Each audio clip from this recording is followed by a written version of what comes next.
அனைவருக்கும் வணக்கம். நான் படித்து ரசித்த கதையை நீங்களும் படித்து கேட்டு மகிழுங்கள். கதை பிடித்திருந்தால் அனைவருக்கும் பகிருங்கள். வசந்தி தன் தோழியுடன் வீட்டிற்கு செல்வதற்காக பேருந்து நிறுத்தத்தில் காத்திருந்தாள். எப்போதும் இந்த நேரத்தில் வந்துவிடும் பேருந்து இன்று வரவில்லை. வசந்தியின் முகம் மிகவும் வாடி இருப்பதை பார்த்து, என்னடி வசந்தி, ஏன் முகமெல்லாம் ஒரு மாதிரியா இருக்கு என்று கேட்டாள் வீணா. இல்லடி, இப்படியே பஸ் வராமல் இங்கேயே நின்று விடலாம் என்று தோணுது என்றாள் வசந்தி. ஏண்டி, வீட்டுக்கு போகணும்னு ஆசையே இல்லையா என்றாள் வீணா. வீட்டுக்கு போன பிறகு அங்க நடக்கிறதெல்லாம் நினைத்தாலே பயமா இருக்கு என்றாள் வசந்தி. ஏண்டி, நீ சின்ன பிள்ளையா இருக்கும் போதுல இருந்து உங்க அப்பா குடிச்சுக்கிட்டு தான் இருக்காரு, இப்ப மட்டும் என்னவாம் என்றாள் வீணா. ஆமாடி, இத்தனை நாள் நான் சின்ன பொண்ணா இருந்தேன், இப்ப நான் பெரிய பொண்ணா ஆயிட்டேன் இல்ல. வீட்டுக்கு வரும்போது கூடவே எவனையாவது கூட்டிக்கிட்டு வர்றாரு. என்னை கூப்பிட்டு, இதுதான் என் பொண்ணு, நல்லா பார்த்துக்கோ என்று அவனிடம் காண்பிக்கிறார். என் பொண்ணு கண்டிப்பா உனக்கு தான் சொந்தம் என்று சொல்கிறார். எங்க அம்மா இந்த மாதிரி எல்லாம் பண்ணாதன்னு எவ்வளவுதான் சண்டை போட்டாலும் தினமும் அடி உதைதான். எங்க அம்மா எப்படியாவது என்னை ஒருத்தங்கிட்ட பிடிச்சு கொடுத்துட்டா நிம்மதியா போய் சேர்ந்துடுவேன்னு சொல்லுது. ஏன் தான் என் வாழ்க்கை இப்படி இருக்கோ என்று கண்கள் கலங்க சொல்லி கொண்டிருந்தாள். நேற்று இன்னும் கொஞ்சம் அதிகமாயிடுச்சு.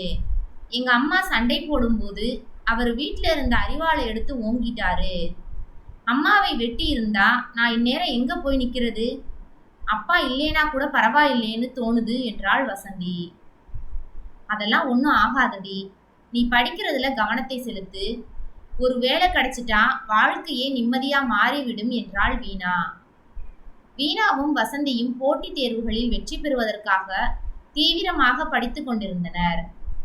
இலவசமாக சொல்லிக் கொடுக்கும் மையத்திற்கு காலையில் சாப்பாட்டை கட்டிக்கொண்டு இலவச பேருந்தில் ஏறி சென்றுவிட்டு மாலை வரை படித்து முடித்துவிட்டு மாலையில் மீண்டும் இலவச பேருந்து ஏறி வீட்டிற்கு வந்து விடுவார்கள். வீட்டிற்கு வந்த பிறகு வேலையில் இருந்து வரும்போதே பாதி பணத்தை குடித்துவிட்டு வரும் அப்பாவால் காதில் கேட்க முடியாத வார்த்தைகளும் அடி உதையும் அவளை பாடாய்படுத்திவிடும். இவ்வளவு துன்பங்களை அனுபவித்துக் கொண்டு எப்படி தேர்வுக்கு கவனம் செலுத்தி படித்து வெற்றி பெறுவது? அதனாலேயே கடந்த 2 தேர்வுகளில் அவளால் வெற்றி பெற முடியாமல் போயிருந்தது. தற்போது 2 மாதத்தில் ஒரு தேர்வு வருவதற்காக அறிவிப்பு வெளியிடப்பட்டு அதற்காக விண்ணப்பித்து படித்துக் கொண்டிருக்கிறாள். தற்சமயம் தனது அப்பாவிடம் இருந்து புதுவிதமான சிக்கலை எதிர்கொள்ள வேண்டிய நிலைக்கு தள்ளப்பட்டாள் வசந்தி. இருவரும் பேசிக்கொண்டிருக்கும் போதே வசந்தி வீட்டிற்கு செல்லக்கூடிய பேருந்து வந்து நின்றது. வசந்தி பேருந்தில் ஏறி வீணாவிடம் சொல்லிவிட்டு காலியாக இருந்த இருக்கையில் போய் அமர்ந்தாள். வீட்டிற்கு செல்வதற்கே மனமில்லாமல் உட்கார்ந்து இருந்தாள். வாழ்க்கையில் ஏதாவது மாற்றம் வந்துவிடாதா என்ற ஏக்கம் கண்ணில் தெரிந்தது. அடுத்த நிறுத்தத்தில் கட்டிட வேலை செய்துவிட்டு ஒரு அம்மாவும் பொண்ணும் பேருந்தில் ஏறினார்கள். அம்மா வந்து வசந்தியின் அருகில் அமர்ந்தார். முன்னாடி இருந்த இருக்கையில் அவரது மகள் அமர்ந்தாள். அந்த பொண்ணை பார்த்தவுடன் பள்ளிக்கூடம் போக வேண்டிய வயதில் இப்படி வேலைக்கு சென்று வருகிறாளே என்று அவள் மனம் யோசிக்க துவங்கியது. முன்னாடி அமர்ந்திருந்த அந்த பிள்ளையை கூப்பிட்டு, பள்ளிக்கு செல்லவில்லையா என்று கேட்டாள் வசந்தி. அந்த குழந்தை திரும்பி தன் அம்மாவை பார்க்க, வசந்தியின் அருகில் அமர்ந்திருந்த அந்த குழந்தையின் அம்மா, இல்லம்மா, 2 வருஷத்துக்கு முன்னாடி இவங்க அப்பா இறந்து போயிட்டாரு. அப்போ பள்ளிக்கூடம் போயிட்டு இருந்த பொண்ணுதான். இந்த வருஷம்தான் போக முடியாம போயிடுச்சு. அடுத்த வருஷம் கண்டிப்பா அனுப்பிடுவேன். என் பிள்ளை படிச்சு ஒரு டிகிரி வாங்கி வேலைக்கு போய் சொந்த காலில் நின்னா மட்டும் போதும் என்றார். ஏன் இந்த வருஷம் போகல? ஏதும் பிரச்சனையா என்று கேட்டாள் வசந்தி. அவங்க அப்பா இருக்கும்போது கொஞ்சம் கொஞ்சமா கடனை கட்டிக்கிட்டு வந்தோம். அவர் போனதுக்கு அப்புறம் என்னதான் நான் வேலைக்கு போய் சம்பாதித்தாலும் வட்டியை மட்டும்தான் கட்ட முடியுது. புருஷன் இல்லேன்னு தெரிஞ்சுக்கிட்டு அசலை குடுன்னு வாரத்துக்கு ஒரு தடவை வீட்டுக்கு வந்து நின்றுடுறாங்க. அசலை குடு இல்லைன்னா பாருன்னு மிரட்டுறாங்க. அப்படி என்ன மிரட்டுறாங்க என்றாள் வசந்தி. வேற என்னமா சொல்லிட போறானுங்க? என் கூட வந்து படுன்னு சொல்றாங்க. பெத்த பிள்ளைய படிக்க வைக்க அதை கூட செஞ்சிடலாம். ஆனா அது என்னோட நிக்காதே. என் பிள்ளையையும் அப்படிதான் பாப்பானுங்க. அதனால தான் பல்ல கடிச்சுக்கிட்டு இந்த ஒரு வருஷம் இந்த பிள்ளையும் கஷ்டப்பட்டுச்சுன்னா எப்படியாவது அசலை கட்டிடலாம்னு வேலைக்கு கூட்டிட்டு போயிட்டு இருக்கேன். அவர் மட்டும் இருந்தாருன்னா எங்களுக்கு இந்த நிலைமை வந்திருக்காது. எவனும் இவ்வளவு துணிச்சலா வந்து பல்லு மேல நாக்க போட்டு இப்படி பேச முடியுமா? அவர் முறைச்சு நின்னாலே பயந்து ஓடிடுவாங்க என்று கலங்கிய கண்களுடன் சொன்னார். அப்பா இல்லேனா இவ்வளவு கஷ்டமா இருக்குமா என்று அவள் மனதுக்குள் தோன்றியது. அப்படி எதனால் அவர் இறந்து போனாரு என்று கேட்டாள் வசந்தி. எல்லாம் இந்த குடிதாமா. கஷ்டப்பட்டு உழைக்கிறவரு கொஞ்சமாவது குடிச்சாதான் தூக்கமே வரும். அப்படி குடிச்சு குடிச்சு போய் சேர்ந்துட்டாரு. வாங்குற சம்பளத்தில் பாதியை குடிச்சிட்டு பாதியை கொண்டு வந்து கொடுத்தாலும் கூட ஒரு துணையா இருக்கிறாருன்னு தைரியமாக பிள்ளையை படிக்க வச்சுட்டு இருந்தேன். அது இன்னைக்கு நடக்காமல் போயிடுச்சு. 6 மாசமாக பிள்ளை வேலைக்கு போய் பாதி கடன் அடைஞ்சிருச்சு. இன்னும் 6 மாசம் வேலைக்கு போனா மீதி கடனையும் அடைச்சிடுவோம். அடுத்த வருஷம் கண்டிப்பா என் பிள்ளை 10வது படிக்க போயிரும் என்றார். வசந்திக்கு கண்கள் எல்லாம் கலங்க குடிச்சிட்டு அப்பா இருந்தால் மட்டும் போதும் என்ற மனநிலைக்கு வந்தாள். மனதில் ஒரு தைரியத்துடன் வீட்டிற்கு வந்தாள் வசந்தி. அவள் வீட்டிற்கு சென்ற சிறிது நேரத்திலேயே அவளது அப்பா குடித்துவிட்டு வீட்டிற்கு வந்தார். வழக்கம் போல மனைவியை வசைபாடி கொண்டிருந்தார். ஓரமாக அமர்ந்திருந்த வசந்தி அப்பாவை வெறித்து பார்த்து கொண்டிருந்தாள். தன் மகள் தன்னையே பார்த்து கொண்டிருப்பதை பார்த்தவர், இத்தனை நாள் பயந்து போய் ஓரத்தில் அமர்ந்திருப்பவள் இன்று வித்தியாசமாக பார்த்து கொண்டிருக்கிறாள் என்றவுடன் திட்டுவதை நிறுத்திவிட்டு பாயை எடுத்து போட்டு குப்பரப்படுத்து தூங்கிவிட்டார். மனதில் இருந்த ஒரு சிறு பாரம் வசந்திக்கு குறையத் தொடங்கியது. அப்பா உடன் இருந்தால் போதும் என்று நினைக்கத் தொடங்கினாள். அவளது அம்மா மட்டும் அடுப்பில் வேலைகளை பார்த்து கொண்டு புலம்பிக் கொண்டிருந்தார். அதன் பிறகு அந்த வாரத்தில் இதுவே தொடர்கதையாக இருந்தது. குடித்துவிட்டு வந்து அப்பா அமைதியாக படுத்துக் கொள்வதால் வீட்டில் கொஞ்சம் நிம்மதி இருக்கிறது, படிப்பிலும் கொஞ்சம் கவனம் செலுத்த முடிகிறது என்று தனது தோழியிடம் சொல்லிக் கொண்டிருந்தாள் வசந்தி. அந்த வாரம் ஞாயிற்றுக்கிழமை மிகப்பெரிய அதிர்ச்சி சம்பவம் வசந்திக்கு காத்திருந்தது. வீட்டில் இருந்த வசந்தியை கிளம்பி தயாராக இருக்குமாறு சொன்னார் வசந்தியின் அம்மா அபிராமி. ஏன் எதற்கு என்று கேட்டு நச்சரித்து கொண்டிருந்தாள் வசந்தி. ஆனால் எதற்கும் பதில் சொல்லாமல், நீ கிளம்பி தயாராக இரு, நான் சொன்னால் கேட்க மாட்டாயா என்று எரிந்து விழுந்தார். அதற்கு மேல் ஒன்றும் பேச முடியாமல் அமைதியாக குளித்துவிட்டு பளிச்சென்று ஒரு சேலையை கட்டிக்கொண்டு தயாரானாள். மாலையில் 5 பேர் அவர்களது வீட்டிற்கு வந்தனர். அவர்கள் வந்ததை பார்த்த பிறகுதான் அவர்கள் எதற்காக வந்திருக்கிறார்கள் என்பதை யூகம் செய்தாள். அம்மாவை உள்ளே அழைத்து, என்னை பெண் பார்க்க வந்திருக்கிறார்களா? யாரை கேட்டு இந்த ஏற்பாட்டை செய்தாய் என்று கத்தினாள். யாரை கேட்க வேண்டும்? இப்போதுதான் அந்த மனிதன் கொஞ்ச நாட்களாக குடித்துவிட்டு அமைதியாக வந்து படுத்துக் கொள்கிறார். இந்த நேரத்திலேயே உனக்கு நல்ல வரனை பார்த்து திருமணம் செய்து வைத்தால்தான் நீ நிம்மதியாக வாழ முடியும். இல்லை என்றால் என்று நிறுத்திவிட்டு, நீ அமைதியாக உள்ளே இரு, நான் சொல்லும்போது வெளியே வந்து நில், மற்றதையெல்லாம் நான் பார்த்து கொள்கிறேன் என்று சொல்லிவிட்டு வெளியே சென்று வந்தவர்களை உபசரித்து கொண்டிருந்தார். சிறிது நேரத்தில் அபிராமி உள்ளே வந்து, வா, வெளியே வந்து நில் என்று சொன்னார். அம்மா, என்னால் கண்டிப்பாக திருமணம் செய்து கொள்ள முடியாது. நான் வேலைக்கு சென்று ஒரு நல்ல நிலையை எட்டிய பிறகுதான் திருமணம் செய்து கொள்வேன். இப்போது எனக்கு வயது 23 தான் ஆகிறது. எதற்கு அவசரம் என்று கேட்டாள். உன் அப்பாவோடு 25 வருடம் குடும்பம் நடத்தி இருக்கிறேன். எனக்கு தெரியாதா உன் அப்பா எப்படி நடந்து கொள்வார் என்று? உன்னை அவர் யாருக்காவது விற்றுவிட்டால் கூட ஆச்சரியப்படுவதற்கு இல்லை. நான் உன் நல்லதுக்காகத்தான் சொல்வேன் என்பதை புரிந்து கொள் என்றார். இத்தனை பேர் முன்னால் நீ அவமானப்படக்கூடாது என்பதற்காக நான் வந்து அங்கே நிற்கிறேன். ஆனால் கண்டிப்பாக நான் திருமணம் செய்து கொள்ள மாட்டேன் என்று உறுதியோடு சொல்லிவிட்டு வெளியே வந்து நின்றாள். சிறிது நேரத்திற்கு பின்னர் அபிராமி வசந்தியிடம், நீ உள்ள போ என்று சொன்ன பிறகு உள்ளே வந்து உட்கார்ந்த வசந்தியின் கண்கள் கண்ணீரால் நிரம்பின. வெளியே அபிராமி வந்தவர்களிடம் மற்ற விஷயங்களை பற்றி பேசிக் கொண்டிருந்தார். அவர்களும் புரோக்கரிடம் அனைத்தையும் சொல்லி அனுப்புவதாக சொல்லிவிட்டு அங்கிருந்து கிளம்பி சென்றனர். உள்ளே வந்த அபிராமி, ஏண்டி, நீ என்னைக்கு படிச்சு, என்னைக்கு எக்ஸாம்ல பாஸ் பண்ணி, என்னைக்கு வேலைக்கு போறது? ஏற்கனவே எத்தனை தடவை எக்ஸாம் எழுதிட்ட, ஒரு தடவை கூட பாஸ் பண்ணல. இன்னும் எத்தனை வருஷத்துக்கு நான் இப்படி வச்சுக்கிட்டு வயிற்றுல நெருப்ப கட்டிக்கிட்டு உட்கார்ந்து இருக்கிறது என்றார். சரி, வேகமாக எல்லா ஏற்பாடும் செய்றியே, அப்பான்னு ஒருத்தர் இருக்காங்கிறதை மறந்துட்டியா என்றாள் வசந்தி. அதை நான் பார்த்து கொள்கிறேன் என்றார். தன் அப்பாவிடம் சொல்லி எப்படியாவது இந்த திருமணத்தை நிறுத்திவிட முடியுமா என்று யோசித்தாள் வசந்தி. ஆனால் வசந்தி தினமும் குடித்துவிட்டு வரும் அப்பாவிடம் பேசி பல வருடங்கள் ஆகிவிட்டது. அழுவதை தவிர வேறு வழி இல்லை என்று அவள் கண்கள் அழுது அழுது குளம் போல் மாறியது. வழக்கம் போல் இரவு அப்பா வீட்டிற்கு வந்தார். ஒரு மூலையில் அமர்ந்து கொண்டிருந்த மகளை பார்த்தார். அவள் கண்களில் இருந்து வழிந்தோடிய கண்ணீரின் தடங்கள் கன்னங்களில் பதிந்திருந்தது.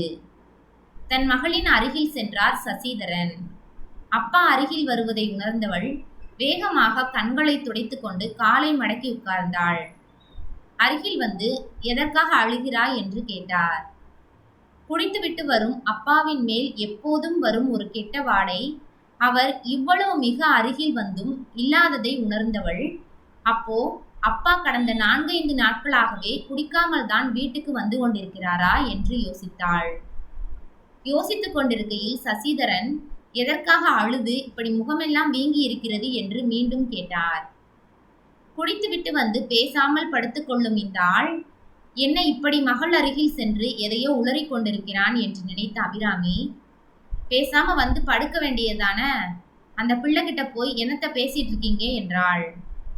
சசிதரன் திரும்பி அபிராமியை முறைத்துவிட்டு, பிள்ளை அழுது அழுது மூஞ்சி வீங்கி போயிருக்கு, அப்படி என்னடி செஞ்ச என்றார். இவ்வளவு தெளிவாக தன் கணவன் பேசி பல வருடங்கள் கடந்திருந்தது. குடித்துவிட்டு வந்து மோசமாக நடந்து கொள்ளும் கணவன் காலையில் எதுவும் நடக்காதது போல் எழுந்து அமைதியாக வேலைக்கு சென்று விடுவான். இதுவே இத்தனை வருடங்களாக நடந்து கொண்டிருந்தது. இவ்வளவு தெளிவாக பேசியது அபிராமிக்கு ஆச்சரியத்தை ஏற்படுத்தியது. ஒரு நிமிடம் அதிர்ந்து போய் நின்று கொண்டிருந்தாள் அபிராமி. அவர் திரும்பி மீண்டும் வசந்தியிடம், நீ சொல், இப்படி அழுது முகமெல்லாம் வீங்கும் அளவிற்கு என்ன நடந்தது என்று கேட்டார். அபிராமி அந்த பக்கமாக நின்று கொண்டு சொல்லாதே என்பது போல் தலையசைத்து கண்ணை காட்டிக் கொண்டிருந்தார். ஒன்றுமில்லை, இதற்கு முன்னால் எழுதியிருந்த 2 தேர்வுகளிலும் தோல்வியடைந்து விட்டேன். ஆதலால் இந்த தேர்விலும் தோல்வியடைந்து விடுவேனோ என்ற பயத்தில் அழுது கொண்டிருந்தேன் என்றாள் வசந்தி. இந்த முறை நீ கண்டிப்பாக வெற்றி பெறுவாய். நீ நினைத்த வேலை கண்டிப்பாக உனக்கு கிடைக்கும். உனக்கு என்ன வேண்டுமானாலும் என்னிடம் கேள் என்று சொல்லிவிட்டு திரும்பி அபிராமியை ஒரு பார்வை பார்த்துவிட்டு எப்போதும் போல் பாயை எடுத்துக்கொண்டு படுத்து விட்டார். அபிராமி அவர் அருகில் வரும்போது குடிக்கவில்லை என்பதை அறிந்து கொண்டு தன் மகளிடம் வந்து, ஏண்டி, உங்க அப்பா குடிக்காம வந்திருக்க மாதிரி தெரியுது என்றார். அப்பா குடிக்கவில்லை என்றாள் வசந்தி. அதன் பிறகு வீடே அமைதியானது. மீண்டும் வசந்தியின் முகம் வாடி இருப்பதை பார்த்த தோழி என்ன நடந்தது என்று கேட்டாள். அம்மா எனக்கு கல்யாணம் பண்ணி வைக்க முடிவு பண்ணிருச்சு, என்ன செய்யறதுனே தெரியல என்றாள் வசந்தி. உங்க அப்பாவும் டெய்லி குடிச்சிட்டு வராரு, வீட்டுல தினமும் சண்டையா இருக்கு. பேசாம உங்க அம்மா பாக்குற பையனை கல்யாணம் பண்ணிக்கிட்டு நிம்மதியா வாழ்வதற்கான வழிகளை பாரு என்றாள். அது எப்படி நிம்மதியா வாழ முடியும்? எனக்கு விவரம் தெரிஞ்ச நாள்ல இருந்து எங்க அம்மா மாடா உழைக்குது.